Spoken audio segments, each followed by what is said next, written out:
National Weather Service in Chicago has issued a tornado warning.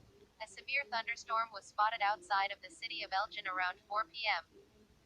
Mobile homes will be destroyed or damaged, so get under a workbench or other piece of sturdy furniture or head down to your basement and stay away from windows and keep a radio with you to keep track on this storm and a flashlight for any power outages. If no basement is available, go to the lowest floor of the building. Take cover now.